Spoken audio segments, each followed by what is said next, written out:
Hey y'all, hey, good self-care Saturday morning. You're tuning in to a very special episode of Saturday Morning Spotlight. I'm your host, Val Irving, your dedicated self-care coach and motivator. Today, we're bringing season one to a grand close. We've got a fantastic guest joining us for the finale episode, Miss Felicia Roberts, aka Coach Fee. Coach Fee is a divorce recovery specialist and an author. Coach Fee, thank you so much for being my special guest today. Before we get into the topic today, I want you to introduce yourself and share with us how you became a divorce recovery specialist. Yes, so thank you. Thank you for having me here with you today. I am so grateful. And to be on your platform in self-care. This goes right along the lines with how I got into this work as a divorce recovery specialist. So 10 years ago, I myself experienced a divorce.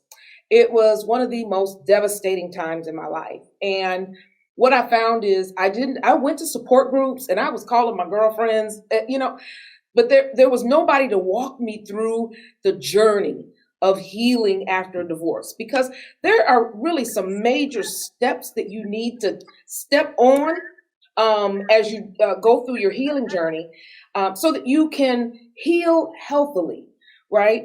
And so there was nobody that could walk me through that process. And thank God, of course, having a relationship with God was critical, and He was there certainly to walk me through. But one of the things I said that I wanted to do was come back and teach women how to heal beyond divorce, how to get your bounce back, how to walk confidently in your newfound freedom. And so that's what I do today. Listen, listeners, do y'all hear this? She said she went through it and she gonna reach back and help somebody else come through, because guess what? When you go through something, you don't have to stay stuck in that place. You can use your pain, if you would, to help somebody else get to the next step. So I'm thrilled to have Coach Fee here with me today. So listen, y'all, we're gonna dive into the world of divorce recovery. Some of us have been there. But listen, I believe we got some great talking points we're going to explore. So let's go on and just get right on into it. So, Coach, can you share some insights on finding yourself in the aftermath of a divorce? Yeah, it really is. When you think about your life has been uprooted, turned upside down, bombshelled, you name it, right? For whatever reason. And so now when I found myself really starting to rediscover who I was, it took some digging deep. Oftentimes when I work with women through this journey, it's really not about you looking at your former spouse and trying to find all the things wrong as to why the marriage failed, right? Or didn't work. But really, let's turn and now look at us to see where we may have made some missteps, or where we were lacked some things, right, in our decision making, or our choices. Or so what I was determined to do was whatever it took. And so when I did some things that were not conventional, things I had never done before, and that was the first, I would say, like, enlightening part of me, like, okay, I can do this. I got this. Yeah. Oh, I love it. You're like, the transparency already is. Oh yeah. I mean, there's no reason to lie about it. And I just appreciate that you're like, look, I might have made some missteps and I had to go back and kind of counteract those steps that I took. And so we can get caught up in the issues, right? We get caught up and we lose ourselves. I've never been married, but I can identify with so many of the things that you just shared, right?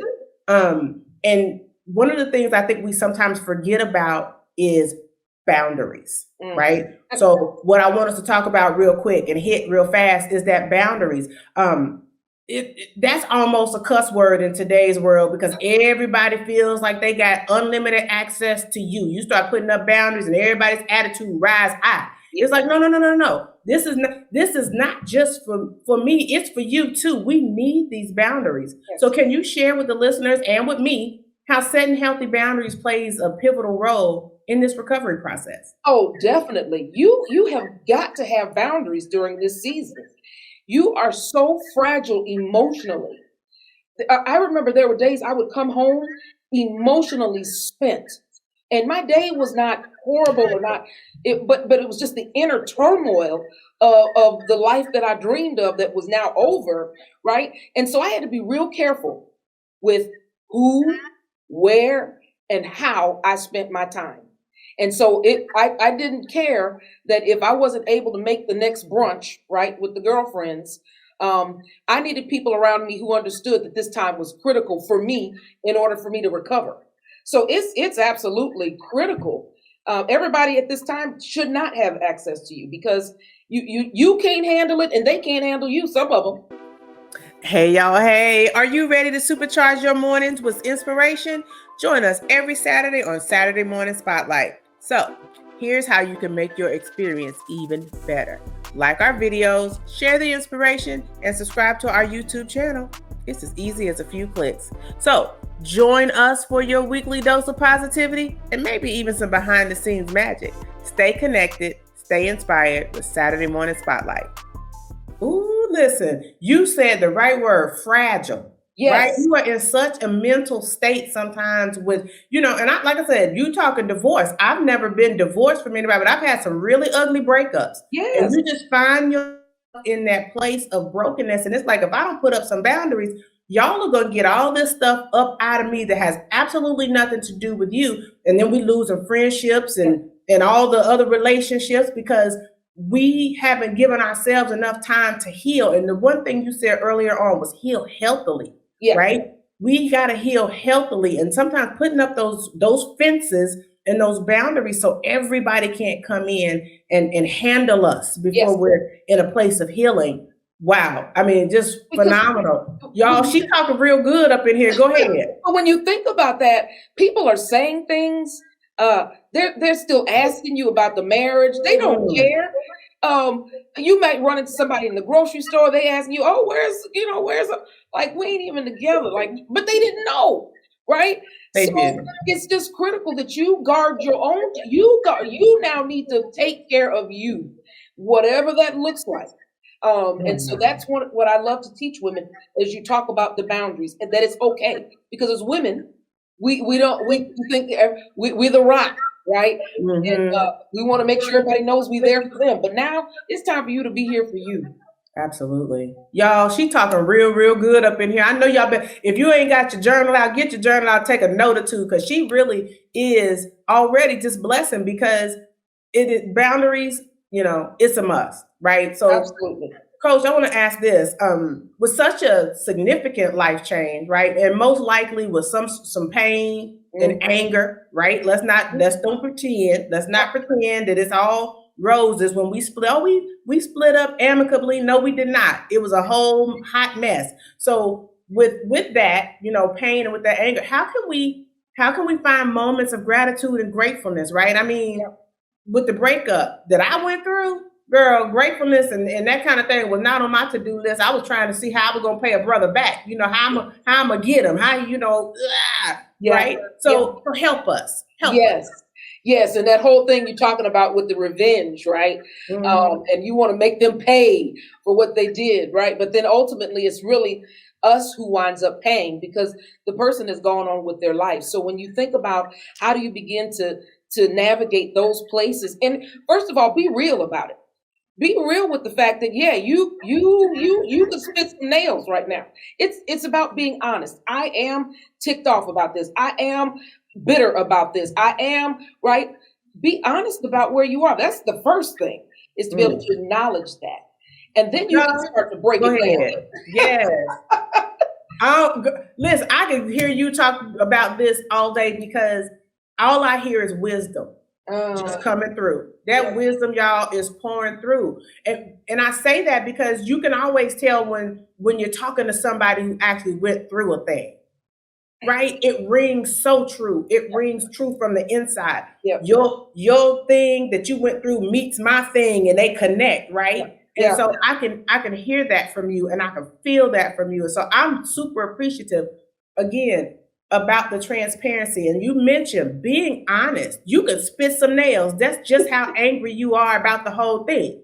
And so to not pretend that all is well when you know if I could get my hands around whoever's neck right now, I'd choke them all the way out, right? And what I also know is that it's not about what you heard, right? I Yeah. can hear this from you. It's not about what you heard, it's what you know, it's Yeah. what you've been through, Yes. and it rings through. Yes. And this is why it's critical to have people around you and set boundaries for people who can handle those days and times when you just raw. You just are, you're in pain. And Yeah. nobody can do anything about it. But if you have those people around you, and I know we're going to talk about that, but it's just critical.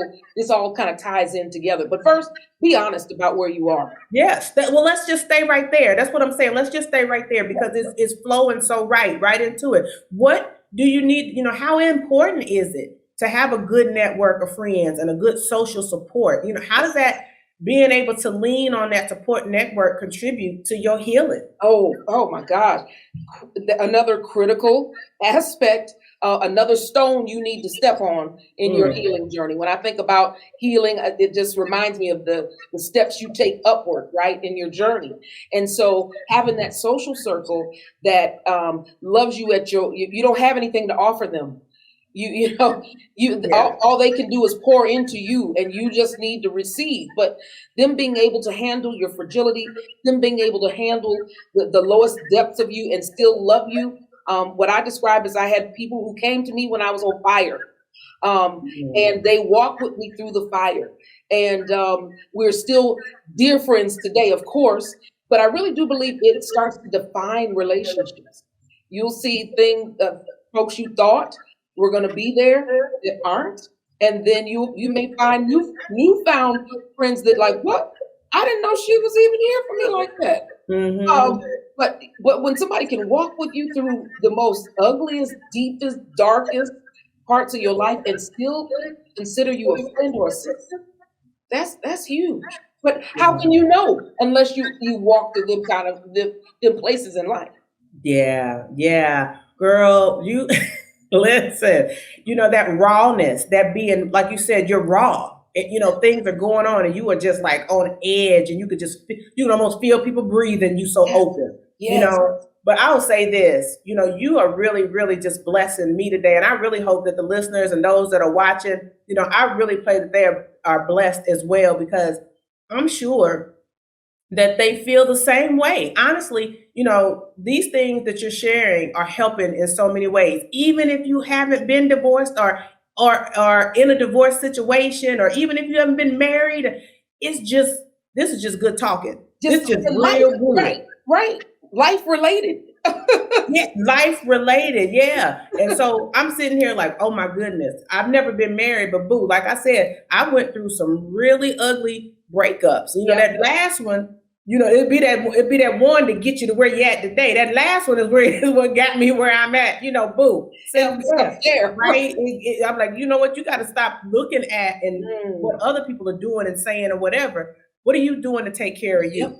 Right? Yep. I love it. Yep. One more thing. Yes. Break down for us, because you've been breaking it. Breaking it down. Break it down for us real quick. Some cliff notes, if you would. Some things we could do for self-care tips that you can do right now. Absolutely. For somebody who might be recovering or in the midst of a divorce. What can they do? And I wanted to leave your listeners with 5 of them. But the first one, I definitely, because I'm a woman of God, a Christian, praying daily, staying connected to God during this season. You cannot afford to let go of his hand. So prayer, right? Processing your emotions. Be where you are. Don't allow people to try to hurry you through the process, or like, girl, there you are talking about it again. Yeah, I am, because this is what it is. So process the emotion. Volunteer. Despite what we may think, we've gone through the worst of the worst. Somebody else's situation is worse than yours, if you can believe it. And so what I found myself doing was in a place of serving others, and it lifted the burden. It lifted the heaviness of, what I was facing in my own life at that time. Here's another one that I encourage women to do.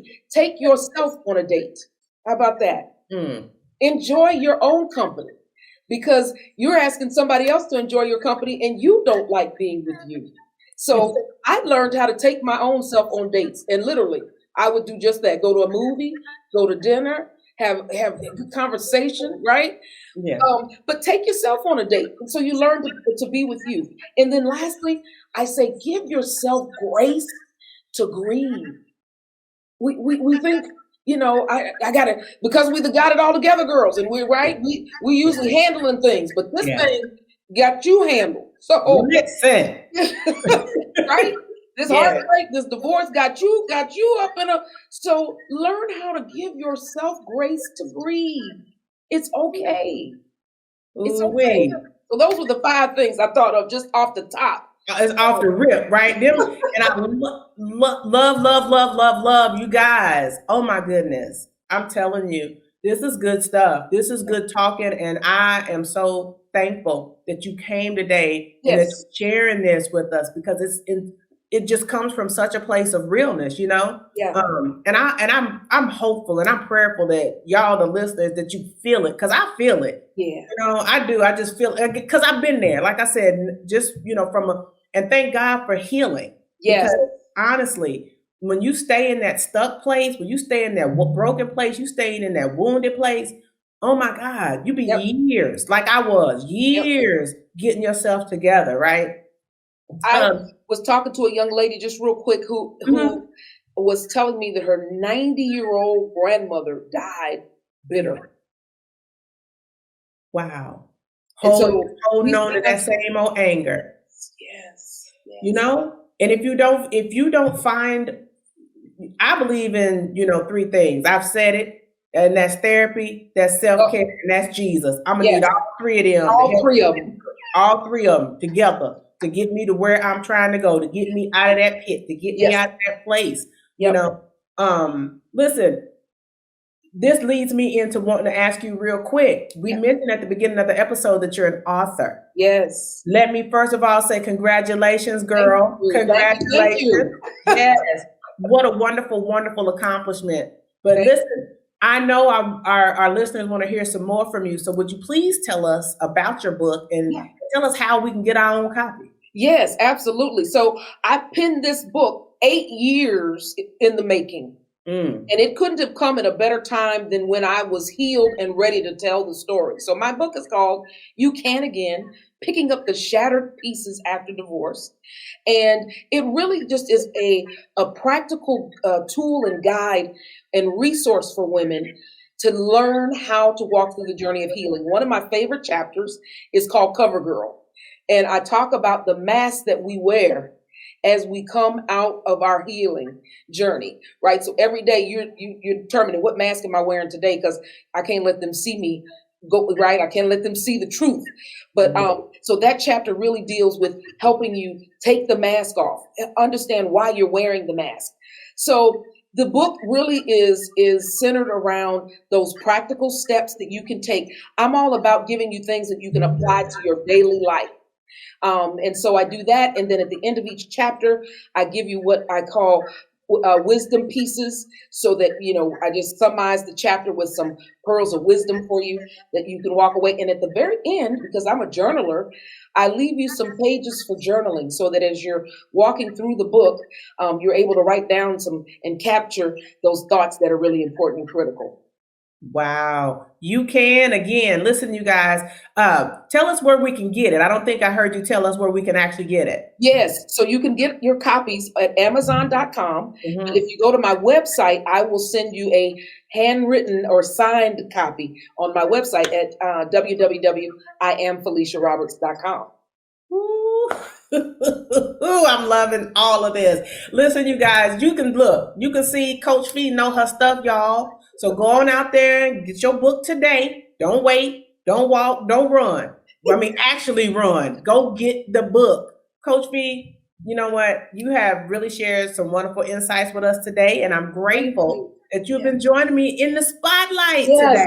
Thank you so much. I really, really couldn't think of a better person to help me wrap up this milestone episode for the finale season number 1.